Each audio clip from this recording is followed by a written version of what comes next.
Well, ladies and gentlemen, boys and girls, children of all ages, this is the post game show with the dog and Dave. And we just witnessed big time blowout, of course. Oregon pulls it off 42-6 over Colorado. Bo Nix had a great game. We kind of went the same way. I think I'm getting a little bit of feedback, but I think same way a lot of analysts might have said. Vegas said, of course, they're going to win by 21. And a lot of people were saying that Colorado wasn't going to be able to stop this offense of Oregon that pretty much averaged 7 points per carry, 50 points per game. Um, I don't know, man. How in the world can we bounce back from this? What can we take from this game as far as Colorado goes? Man. Well, I mean, what can we take? Cormani should be playing more. Javon Antonio had some nice catches, and that's about it, I guess. From the positive side, I think that there has to be adjustments made. I think when you get your butt whooped like this, it's a clear wake up call that, like, hey, there is still more that this team has to give. There's more for this team to grow and achieve. We need to increase the intensity. We need to be tougher. We cannot take any team lightly that we're facing in conference play. That is absolutely a fact. Again, I was expecting, when looking at this game, I was like, this wasn't one at the beginning of the year that I had the Buffs winning. But I did expect them to come out here and make it a game. And I think we saw them get punched in the mouth. And then especially after that fake punt, they never gained back any momentum after things started, continuing to roll for the Ducks. But I think it just goes to show with what happens when you're caught off guard, you're not able to punch back, and then on top of that, still a lot of the things, the self-inflicted plays, the penalties, it just the blocked extra point at the end. It's like we're not making our job any easier going up against a top 10 team, and you can't play sloppy football and expect to beat a top 10 team on the road in Eugene, which is one of the toughest places to play, in all of the Pac-12, if not the toughest. So, um, what are your thoughts, Big Dog? Man, you said a mouthful right there. As I will come in and I will say this right here's my take in a nutshell, so to speak, from the game. First of all, I like to give credit to, credit where credit is due. Give it credit to Dan Lanning Yep. for having his team ready and in the right mindset to come out there and play ball the way they did. I think he was Yes. confident that his guys were the better team. I think he was confident that if they go out there and execute the game plan from the things that he saw from the previous games that Colorado played, that they were going to be able to get some things in their favor. Whether it was deep passes down the middle of the field, they got a couple of, but definitely the run game, 22 points in the second quarter. Um, Even Bo Nix with a design draw up the middle. That right there was one of the plays that in type of situations that I was worried about Colorado being in. Shedeur Sanders, 23 of 33, 159 and a touchdown. Bo Nix, 28 of 33, 276, three touchdowns, one interception, one rushing TD. I always say, is it going to be a duel at the quarterback spot? You see, Shedeur Sanders threw 33 balls, as did Bo Nix. Bo Nix completed 28. Shedeur completed 23. But of course, a lot more yards, a lot more production on Bo Nix's side with the offense. So my takeaway from this is you have to look like Alto McCaskill is healthy. He played in the fourth quarter. Mm-hmm. My question is, why didn't he play in the first if he was healthy enough to play in the fourth? Uh, Mm-hmm. I would say I take away from this game also that we have to find a way. I don't know whether it's finding more bodies. I don't know if you could bring in anybody else out of transfer portal. I don't know if you could change over a guy from offense to defense, whatever. We got to find somebody who wants to be stout up the middle against Mm-hmm. these big stout teams that we're going to be playing. USC is going to be the same way as far as offensive line go. Guys, we're going to have to be productive against Utah and several other teams down the pipeline. If we can't get stronger or with a better attitude to play the run, defend the run, then it's going to be a long time. You know, it's going to be a Mhm. long season. But overall, if we can control the ball more on offense, hence having McCaskill in there more, getting some positive runs for him, hence uh, isolating Shedeur Sanders more to where he can see the rushers and where they're coming from, to where he can have more control at the line of scrimmage. I think it's something we need to be looking at. Shedeur Sanders more. No, no doubt. Go ahead. Shedeur Sanders more control and defense. Way more attitude coming on the ball on that side of the ball. Mhm, mhm. Yeah, and I think that, there are a lot of questions that I have, again, we have not improved with some of the discipline, again, 12 penalties again today, constantly putting pressure on Shador to make second and third down, long throws, long plays. Yeah, and like you brought up, I have a question for the coaching staff. Why is a guy like Alton playing in the fourth, but then we're not even coming out and playing him when we would need somebody like that the most? I'm not entirely sure about that. But I think that, going into this week, there's going to be a lot of questions that need to be answered and addressed. I still feel like we're just leaving so many chips on the table when it comes to the flexibility of this offense. There's so many things I feel like we could be doing Right. to make Shador's life a little bit easier and help make up for the fact that, man, our O line, definitely today got absolutely dominated. I don't think play calling, I don't think scheme or the strategy did Shador or the offensive line really any favors. To me, it just kind of seemed like, hey, we're gonna have five guys block. We're going to drop Shador back, maybe have one of our smaller running backs try and block an inside linebacker or rusher coming off the edge. It just was not. It just was not advantageous. We had no quick hot reads for Shador, something we talked about big time with him working the quick pass game. There's a lot of you just got to scrap it, man. There's not really any positive that you can take from this game outside of it was nice to see Javon Antonio, Alton get some work, and Cormani come in there and force a fumble at the end. Right. Well, you're exactly right. I say another thing that jumps out to me, as you can see right here, Colorado, only FBS quarterback to be pressured 20 times in all 4 games this season. That is an offensive line problem, and that is a play calling problem.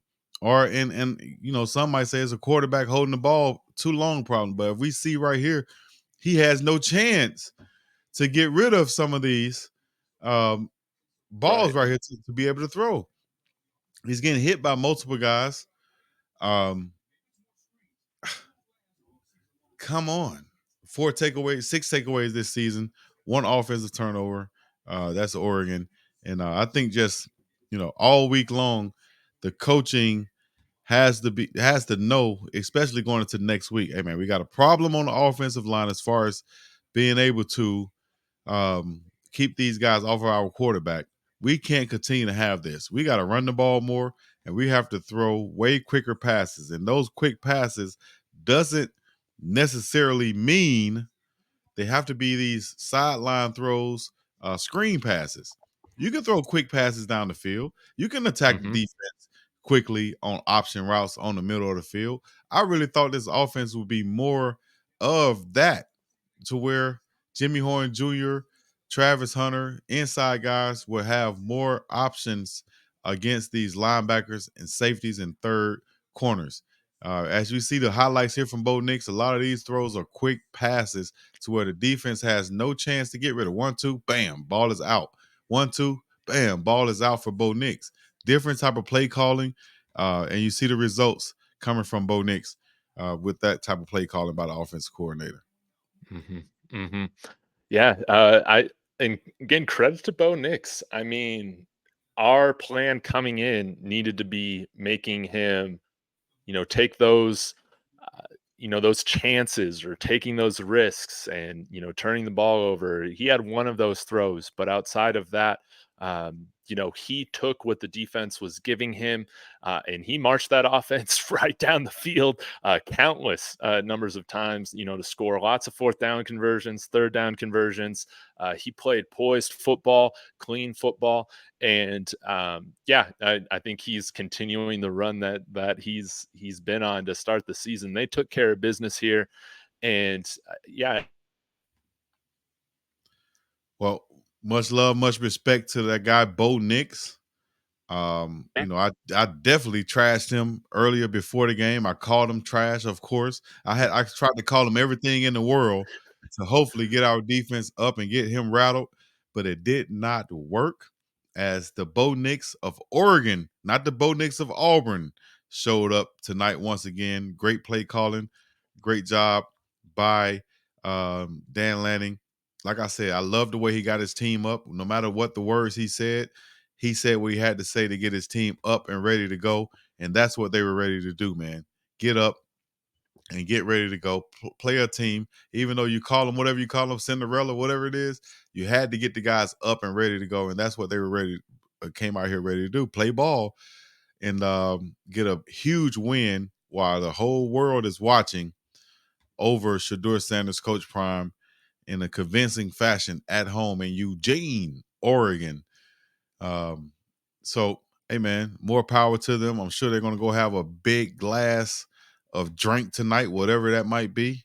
If they're smart, it'll be some alkaline water from alkalinelife.com. Spell life with a Y. Get you some, or you get you some nice frames from Glass House Optical, Glass House Opticals on Instagram. Get you some of those too. But if not, then we're just gonna stay buff fan. We're gonna stay buffed up about this thing. You know what I'm saying? Shouts out to all my dogs out there and everybody buffed up in the world today, internationally and nationally known, man. So let's see here in the comments as we get to some of these comments. Oh, now to everybody in the chat. Say, Andrew, what you smoking on? It's time for a humbling, Red G said. They should start Kamani next game. I don't know about starting, but I definitely think the man is ready to play ball. You feel me? Excuse me. After that punt fake and Kamani was able to make that tackle, I'm telling you how it works. This is how it works. If you're a young player, your first time getting up out there, everything is moving fast. Everything is moving fast, and then you're out there on punt team, punt coverage, and boom, a punt fake come right at you. You're like, oh snap! And finally, you go over there, you make the tackle. Boom, you get down there, make the tackle, and you pop up, and you're like, damn, I messed up, but at least I made the tackle. Oh damn, I did make the tackle. Oh damn, maybe I can play up out here then. All right, well, coach, I done got hit. I feel I need to go back in. I'm ready to play now. You know, I can play with the big boys. And that's what Mm-hmm. happens. And then he go out there at Gunner. He's running down the field. He got blocked a little bit, but he's down there. He's getting that physical action in the ball game. And he's realizing, hey, he's watching. He's like, these other guys out here making mistakes. And nobody's out on the sideline shooting them or killing them. They're not dead. They just made a mistake. Okay. So I can make a mistake. Now I can play loose. That's the mindset. Mm-hmm. That's the mentality of a young player, especially a guy of his stature that you want to have, that you got to have, and that's going to be. I guarantee that's going to help him for the future moving forward, especially in the next game. You put Kamani McLean out there next game, he's going to feel like it's not too big for him, I think, and you're going to be at home. He was able to watch the game from the sideline at home, get a different perspective. Watch this game at Oregon. He's itching now. He's itching now. He's made a tackle at the end with a forced fumble, popped up with a little attitude. You know what I'm saying? Mm-hmm. I Mm-hmm. might be exactly what I said and be a gamer. You just got to let him play. Mm-hmm. Some Mm-hmm. kids are like that. You don't see too much at practice. He don't look like he got the right technique. He can't cover our guys. He's gonna be, oh, what do we do with it? He's not as good as we thought he was. Put him out there on the field and see what happens against other players. Yeah. You know, That's all I'm Well, saying right now. well, we saw a glimpse of him, man. That one tackle he had there in the fourth quarter. I mean, my goodness, that's just a glimpse of what to come. But yeah, there was something else that I was wanting to say, Well, you got a but super I chat totally I totally lost it with Tremaine Young. on the David Talks Buffs page. $20 from Tremaine Young saying, "Hi, David. We be talking about this all week, or we've been talking about this all week. The offense is lackluster.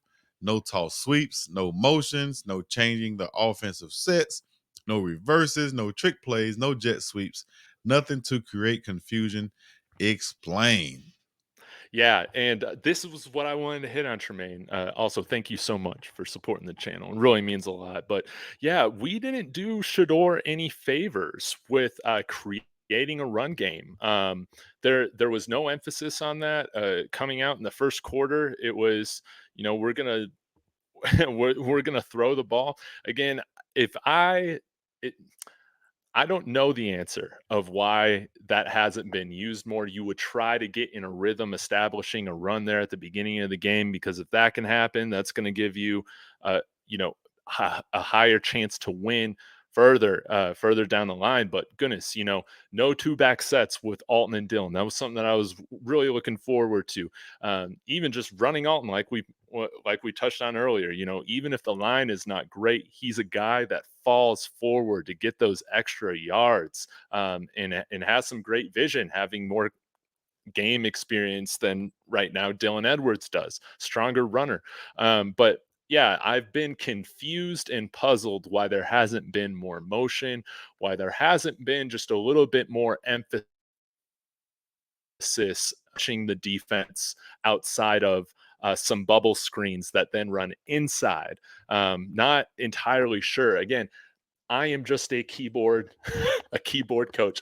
I'm a guy with a microphone, but I am puzzled that a guy in his bedroom uh, can think of some different creative ways to possibly make some space, or make the offense look a little bit livelier than what we've seen the last couple weeks. What do you think, Big Dog? Keyboard coach. That's my first time hearing that. I like that, keyboard coach. Yeah. uh, Shouts out to Mr. Hillsman once again for the super chat, and also Antoine Moore for the super chat. Mr. Hillsman said, "I saw multiple holes in Oregon's D line for runs. Think what players or what plays are for aggressive defenses, and count how many varieties CU ran." I like that. I like that. Meaning that he said he saw a lot of runs on that defensive line, and Hmm. what plays could you call for to basically attack that? I would think. Antoine Moore said, Colorado will be fine. Y'all overreacting. Um, I think they'll be fine also, but Yeah. this is not an overreaction after getting damn near blanked at Oregon. It's not an overreaction looking at how are we giving up blocks on a PAT once again. It's not an overreaction to ask why is this player not playing, as opposed to the next player. Not even saying the next player, we're just asking why is this player not playing. You know what I'm saying? So we see Kamani McLean out there. We think that he should be on the field. The coaches might think something otherwise. We don't know. It could be some stuff that we don't see or whatever. But we're saying what we saw out there. We like what we saw, and I think that more to come from Kamani McLean in the future if we just keep him out there on the field. Let's see another Yep. super chat. End Zone Sports SoCal said, "My biggest concern is the tackling. Oregon's running back was breaking tackles left and right." Yep, I agree with that. End Zone from David Talk Sports page, Hmm. David Talks Bus page, and said Oregon's running back Thank was you. breaking tackles. I agree with that, man. I saw them guys breaking tackles at the line of scrimmage to go get extra yards when we were there, hitting them at the line of scrimmage sometimes in the backfield. They were still able to get yardage. So definitely wrapping up is a problem. Getting to the ball Hmm. is a problem, and getting off blocks is a problem. All essential No things doubt. that you need on defense. Man, Yeah, and I want to say too, yeah, it's not that I'm overreacting. Again, this was a game that I knew the odds were going to be better in favor of Oregon getting the win. I think there's just hard to take, like as a fan, there's hard to take moral victories yeah. from just a butt whooping. You know, you just got to take it. Obviously, there's a lot more games on the schedule that I think that we should be winning. And I'm glad that there's a, a lot left in the season for us to show improvement, for us to play cleaner football. But yeah, there's not much you can take from a game like this other than like some of the stuff that we needed to correct in order to stay in a football game like this. Um, none of it, none of it was corrected. None of it was corrected. And everybody out there, now to this super chat right here. I believe I ride with Prime. Go Buff. See you guys when you come to Arizona. Much love. And that's how it should be, man. We ride with Prime Hmm. all day, every day. It happens. You get a loss sometimes, but hey, Dante said, appreciate the super chat once again. David Talks Buff channel for the 4.99. CU Thank needs you. better D line and linebackers. Prime needs to bring Hmm. in more 4-star, 4 and 5 star recruits to improve that front seven. Also, McLean needs to be activated soon. Appreciate that, Dante M. You want to comment on that at all, Dave? Man, Bring could in you put better that D back on real quick? Yeah.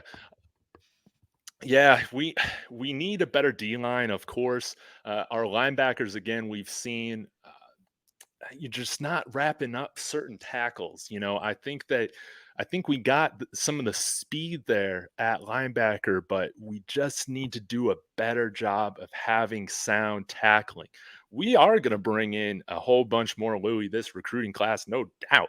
I don't think a loss like this really affects the program. If anything, it just just highlights what Coach Prime was saying. Like we're still a handful of dogs away from being able to compete with national title contenders. I think we can plug a lot of those holes in this next class. I think we can. I think that this is going to be a faster rebuild, and it has been a faster rebuild than pretty much anything we've ever seen. Again, I just think it's important to remember the long game in this, and that this wasn't going to be a team coming in here, firing on all cylinders, looking perfect, um, every time out the gate. Thank you for the super chat. I agree with that, man. Thank you guys for tuning in and hitting the like, subscribe, comment button, all the other good stuff. Everything is free if you want to share this thing. Get in the comments and join the chat, join the conversation. I think we need to take some calls or take some more comments by the super chat. Or instead of taking calls, you know what? I'm going to put in the chat right now to Yeah. where you guys can join in if you would like. All right. Got another couple super chats, one from Davis Page, one from Big Dog Page. And this is from Reef saying this is a much needed wake up call.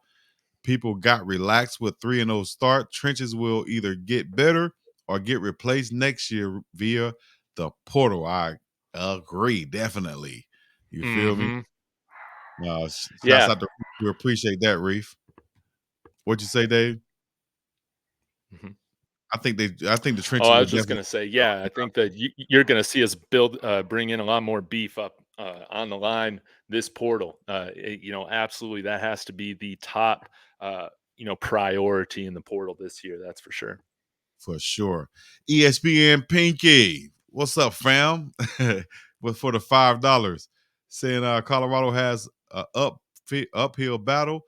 They are ahead of schedule right now. Your boy E. Mars, go big red. You already know that's my dog E. Mars, my former teammate from back in the day, a hard hitting linebacker himself. He was, but for some reason, he was always a Nebraska fan. I don't know why, but he's always been a Nebraska fan since back in the day. But shouts out to my dog E. Mars, man. Appreciate the super chat. Check out his page, ESPN Pinky. Also, he goes live with a bunch of gaming and things of that nature. Very entertaining. Appreciate you, my dog. Let me see. We got more super chats coming in. If you want to leave a super chat, you know how to do it. Get in the comments section and hit the donation button and show love to this channel. Dave and Dog and Dave. David Talks Buff, Big Dog Chico, however you want to put it. We've come together, merge, and form like Yes. Voltron and we're showing love, man, from this side to that side, both sides, all sides. Everybody who got love for the Buffs, go Buffs in the building. Antoine Moore said the O line and D line is all y'all need this game. Not only checking for the team, but who y'all real fans are. Us Canes were there also. Shouts out to them Canes. I'm sure there's a lot of fake fans and Canes fans and other team fans Yeah. that's ready to bash on the team and say, I told you so. Shouts out to Coach Hayes out there. I wonder what you thinking, you know. And I got on Yeah. because he's talking about they're gonna go 6-6, 6-6. I said, well, you don't believe then. Coach Prime don't want to hear nobody talking about we're gonna go 6-6, dog. If you think we're gonna go 6-6, then you might as well leave the locker room, dog. Yes, I said 12-0 because I feel like each and every game that approaches, we're looking to win. All right. Now there is one loss on the schedule now. The next game come, you're gonna ask me, do I think we're gonna win? Do I think we're gonna lose? I think we're gonna win. Now, let me take off Yeah. my CU shirt. Let me take off my CU shirt. Let me take off my CU hat. Let me take off my CU thoughts. Let me take off my Coach Prime effect. Everything else. USC is looking at this film saying we could do the same thing. Yep. We could do the same thing, and we got a better quarterback on paper, supposedly. That's what we're coming here to do. If we call any different play, that'll be crazy. I might come in and call the same plays. Exact to Mm-hmm. a T. And say, y'all stop it. Y'all couldn't stop them, y'all stop me. That's what I'm gonna do if I'm USC. I'm coming in with that mentality. What you Yes. think? Yes. Yeah. And again, we were given no favors with this schedule, man. Coming out and facing two high-powered offenses like Oregon, like USC, and yeah, you got to be feeling good if you're USC. That's for sure. I mean, how can you not come in here and feel like you can expose this defense to an even greater level? Again, Oregon did it with a lot of dink and dunks, simple running plays, screen plays that they're breaking for long yardage. There were only a couple balls that they threw downfield that that they even needed to throw because we made things rather easy for them. USC, we're going to have our hands full, but I will say, we have a week to refocus. We have a week to learn to look at this film. I mean, there's Right. going to be plenty to take away and learn from with this. And yeah, this could be the wake up call that gets us ready to be in there with USC next week at home. And again, at home. Um, Oregon, again, props to their fans, man. That was it was a rattling environment. Mm-hmm. Very, very clearly it was, and that home field advantage made what could have been a closer game, maybe at Folsom, contributed it to it being the butt whooping that it was. But I think, man, when this team has the fans behind them, that's going to be something that they can rally around. That's going to help them stay extra focused. And again, it's difficult going on the road and winning in college football. For real, for real. Very difficult, should I say. Not an easy road. Not an easy thing to win on the road. So shouts out to Ohio 38 for the $5 donation. Super chat, RPO should be added. And special packages for Dylan Edwards. He is like Percy Harvin. I like that. But a lot more RPOs, a lot more quarterback reading the end out on the line of scrimmage. Yes. Like we saw at the end of the game, you know, just see a lot more of that, man. So said Yes. the offensive coordinator needs to reevaluate himself. Miss Crystal Wise, 9 News. I'm watching it on YouTube. Uh Chico, Derek McClendon has 4 tackles in 4 games. Why in the hell is he starting? Wow. Uh, I'll say this. Yeah. I'll say this: to see him in some of the positions we've seen him in, like I pointed out, we saw him in the goal line position. I don't see him as a goal line type defensive end. I see him as a pass rusher type defensive end, 4-3 defensive end, or it could be a stand up coming off the edge defensive end in pass rush situations. I want to Mhm. see him getting after the quarterback. I don't want to see him trying to stop no runs. You know, you got other guys you can sub in for that. In my Yep. opinion, anything inside the 10-yard line, I'm bringing out Derek McClendon. I'm bringing in these are my 4 linemen on the defensive line. I'm bringing in. I'm gonna have I like what Big Chaz Wallace did getting after the quarterback today. You got Chaz, you got Cokes, you have Amari McNeil, Bishop. Um, I'm forgetting somebody, I'm sure. Cokes, McNeil, Bishop, Chaz Wallace, and Mhm. one other guy I'm missing. But I'd have those guys across that four line, and they can be your defensive ends, excuse me, in those situations. Why not? Why Yes. not make them bigger? Now you got bigger bodies there, and now you can do what you want to do at that point. I wouldn't try to make McClendon or even Taj Austin, who I like playing against the run in some aspects. I wouldn't even try to make him a goal line run defender. It's only going to be Yes. those defensive tackles that I'm not going to spread out, and then I'm going to have my run stopping fast linebackers in the game. Put Jew Mitchell Mhm. in, and now since you're in lesser space, you can bring in Demore Kennedy, and I like Ham also, who's been playing well. So I have a question though. Where's tackling machine we saw come over Rod Ward from Southern Utah University? He's been great. I saw in practice he's been doing good jobs. He's a good player who I think. Uh, Someone asked whatever happened to Jeremiah McCrimmon. Saw him come over. He's a newcomer. He got there probably last player to get there, so I wouldn't expect to see him next couple games. Yeah. Um, but just like they're saying in the comments, man, we just need to tackle better. We just need to do better across the board. And I expect to see Alton McCaskill a lot more starting next game. Why Yeah. not? Yeah. Start him He next game. he needs to start, man. It was great seeing him get a little bit of looks, and again, he's so important for pass protection. That's something that cannot be overlooked. We got we got our smaller backs right now out there for the most part, pass protecting. But man, Right. I'm with you. Someone in the comments said, "Man, we need a 5-man front." I think we do have to make some adjustments, like even just having some bigger guys it's like you said there out on the edge, like such as a Savell Smalls, somebody that's not going to get just pushed off the line. I would like to see some more of that. Yeah, seeing Rod Ward, it would be helpful, I think, to have a sure tackler and Miles Slusher coming back next week, hopefully. But yeah, just when you're not able to stop the run, when you're not able to wrap up, giving guys lots of yards after contact, it's tough to see to really have any idea of what this defense could have done when those basic things are not happening. For real. For real. So man, um, Travis number 4 got shook a few times. I was really surprised to see Travis J on the field as I like as recently as last practice seemed like I've seen him just not look like he was running full speed. And just to see him out there on the field in live action, that was pretty surprising to me as we saw him get 3 plays that would be considered negatives in the film room. One on the tackle where he didn't wrap up. Secondly, on the face mask he got, and then thirdly, getting beat deep Hmm. by the wide receiver. Um, I don't think that's indicative and shows his abilities on the field 100%.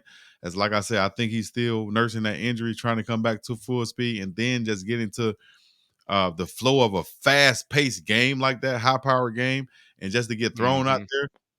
I didn't think that was putting him in the best position to be successful. But hey, then again, like I said, I'm just what you call it, a computer coach at this point.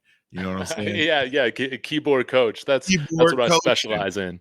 keyboard coaching. I like it.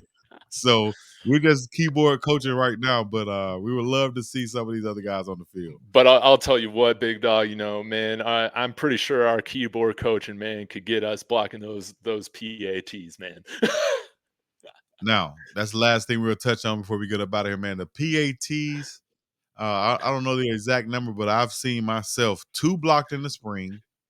Another blocked in the was it the black and golds scrimmage, Hmm. during tour days in fall camp. Hmm. Uh, Another couple during the season so far that has been blocked.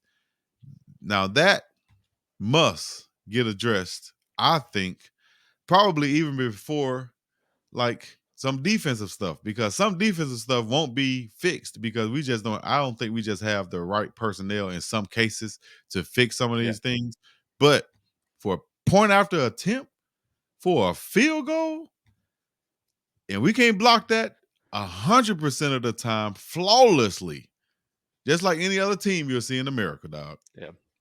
There's Mhm. no way in the world we should have a season in Division One football where we see our point after attempt and field goal combined be blocked more than I'll give a high number. A high number is 3.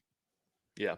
You Mhm. feel me? A high number is 3. If I'm a head coach and my PAT is blocked 3 times in the season, I'm really looking at, and I'm really having a meeting with the special teams coach, and I'm asking, what are we doing here? What are you teaching? What's going on? And why is this happening? If you don't have any answers for me, dog, or if your answers is he ain't doing that, you pointing the finger, then dog, we got a problem because you decide who goes on that team and you're coaching them up to be ready to go in those situations, right? Like I Yes. said, I'm coming from a place of experience. Shouts out to and RIP to my special teams coach, who I'll never forget, who was happened to be a Heisman Trophy winner at Auburn in 1971. That's Coach Pat Sullivan. All my old timers out there, you should know who Coach Pat Sullivan is or was. A great player, quarterback who played at Auburn and some in the NFL. He was my special teams coach at UAB. I remember him picking me to be on the hands team and put me on the end of the hands team, but the first guy who's supposed to touch the ball. So he said, "Hey, Chico." Now I'll never forget he's Chico. I'm picking you to be in this spot. This is the spot where the best hand's supposed to go in the toughest mother son of a butter supposed to be going. So I'm putting you there. And it was basically like you had to be like a shortstop, but for a football when that ball come bouncing and they're trying to do a onside kick, right? But the point is he handpicked me, right? That's Mhm. what the coaches do on special teams. They handpick each player for each position, whether it's return or kickoff. I want him there. I want him there. And if that is a problem at Jackson, it was a problem at Jackson State, and it's a problem now in Colorado. Something needs to be addressed. All right. Mhm. I'm ready to go though, coach. I'm ready to go. Holla at your dog. I will come out there and coach. Just point after attempt. And I guarantee you, I'm gonna tell you, like, you could fire me on the first time somebody get their hands on the balls. Pause. First time somebody block a point after attempt, fire me fast. Why? Because I'm picking some dogs to go out there who understand this is important. This is not a playoff. You want to play off, go to the Mhm. sideline. This is important. All right. You're taking points off the board, you're putting points on the board, man. So that's my last rant on the PAT special teams from Colorado. If you have a rant, time to get it in right now. Let us know. Oh man, but you know what, man? Sometimes you just gotta scrap it. You gotta put this behind you. And Buffs Nation, we know that this is an all season thing. We knew that there were going to be some ups and downs, some things we got to get corrected, and obviously, man, there's still some questions that we got to see answered. But man, Right. we know that we're in it for the long haul. This is going to be a fantastic season. We just got our butt whooped today, man. We just got our butt whooped today. And now I'm excited to see how this team responds. Let's see that resilience again. We're going Right. home, and then we got Arizona State, and then it's what do we got after that? I can't remember, but we got some good challenges ahead. Like UCLA, I think is going to be an awesome matchup. Yeah, there's a lot to be excited for, Buffs Nation. Again, a lot of this is still coming together, and it's impressive that we got to remember people will try to move the goalposts on this team, but we're 3-1 headed into USC. There's a lot that we need to correct, obviously, but the majority of the world did not think that we would be here. We need to still enjoy every moment. And that's why I'm glad you guys are rocking with us, even in a blowout loss. This makes it enjoyable. Right, right. So yeah, we take the best we can out of that. And if anybody would have said you guys are going to be 3-1 going into USC, A lot of people wouldn't have believed it. A lot of people said, "Hey, man, you might have one win or two at the most," but we don't see 3-1 going into USC. So with that happening, as we watch Baylor come out, with that happening, still have that confidence going into the USC game and thinking that we can cause some ruckus, get some shaking up, do some shaking up on that game, and actually come out and play a lot better and get a win. If USC slips up and try to do their own thing and not use that game plan that we just saw, I think Mhm. we could have some type of situation where we coming out on top. You dig? So for Dog and Dave, for everybody out there, Buff Nation tuning in, checking in, internationally and nationally known, man. This has been another rendition of our live show. And we talking Buffs, we talking Coach Prime all the time. You want to check us out, tune in. We got another show that's gonna come on. What are we doing? Tuesdays or Wednesdays, whatever we did last week. You'll see us in the middle of the week. Wednesday, yeah. We'll Wednesdays. You'll do see that us again. in the middle of the week. Wednesdays talking Buffs football again, recapping this game, and we'll be talking about, of course, the upcoming week. So, Mhm. Chico Well Media and Neely need not to release any videos this week and allow the team to get focused. Nah, we got to continue doing the same thing we doing, dog. Don't let no coaches' comments bother you. You know, we put out videos and we won. We put out videos when we lose. Videos coming. Nothing going to stop. Well Off Media videos coming. Reach the people and the pregame show. I can damn near guarantee you that. Get ready for it. Ain't nothing gonna change, dog. Nothing changing but the weather Mhm. and the blood clot location. Yes. All right. Mhm. It's gonna be Big Dog and Boulder coming soon, man. All right. Let me know what y'all thinking. Leave a like, subscribe, comment, all the other good stuff. Dog and Dave, we up and about this thing. Peace in the Middle East. Yeah.